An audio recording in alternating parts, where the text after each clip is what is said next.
Hi friends, ഞാനിന്ന് evening സ്നാക്കായിട്ട് കുട്ടികൾക്കെല്ലാം പെട്ടെന്ന് തന്നെ നല്ല ടേസ്റ്റിൽ ചെയ്ത് കൊടുക്കാൻ പറ്റുന്ന ഒരു പൊട്ടാറ്റോ ബജിയാണ് ഉണ്ടാക്കുന്നത്. ഇതിനായിട്ട് 3 പൊട്ടാറ്റോ എടുത്തിട്ട് ഈ രീതിയിലൊന്ന് തിന്നായി കട്ട് ചെയ്ത് വെച്ചിട്ടുണ്ട്.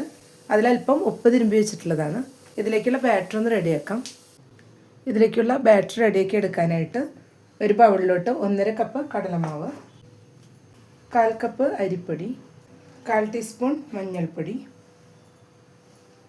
1 ടീസ്പൂൺ മുളക് പൊടി, 1 teaspoon Kashmiri chilli powder, 1/4 teaspoon കായപ്പൊടി, 1/2 ടീസ്പൂൺ ജിഞ്ചർ ഗാർലിക് പേസ്റ്റ്, കുറച്ച് ഉപ്പും കൂടെ ചേർത്ത് ഇതെല്ലാം കൂടെ ഒന്ന് മിക്സ് ചെയ്ത് കൊടുക്കാം. ഇതിലേക്ക് വെള്ളം ചേർത്ത് ഇതൊരു തിക്ക് ബാറ്ററാക്കി എടുക്കണം. ബാറ്റർ ഇവിടെ റെഡി ആയി വന്നിട്ടുണ്ട്. ഇതുപോലെ നല്ല തിക്ക് കൺസിസ്റ്റൻസിയിലാണ് ഇരിക്കേണ്ടത്.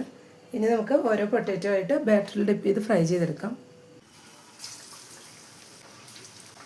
ഇപ്പോൾ ഒരു സൈഡ് ഒന്ന് മൊരിഞ്ഞ് വന്നിട്ടുണ്ട്. നമുക്കിതൊന്ന് മറിച്ചിട്ട് കൊടുക്കാം.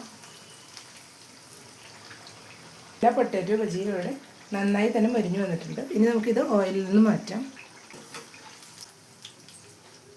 നല്ല സൂപ്പർ ടേസ്റ്റിലുള്ള പൊട്ടാറ്റോ ബജിയാണ്. അപ്പോൾ എല്ലാവരും ഇതുപോലെ ഒന്ന് ട്രൈ ചെയ്ത് നോക്കുക. ഇഷ്ടപ്പെട്ടെങ്കിൽ സപ്പോർട്ട് ചെയ്യാൻ മറക്കരുത്. താങ്ക്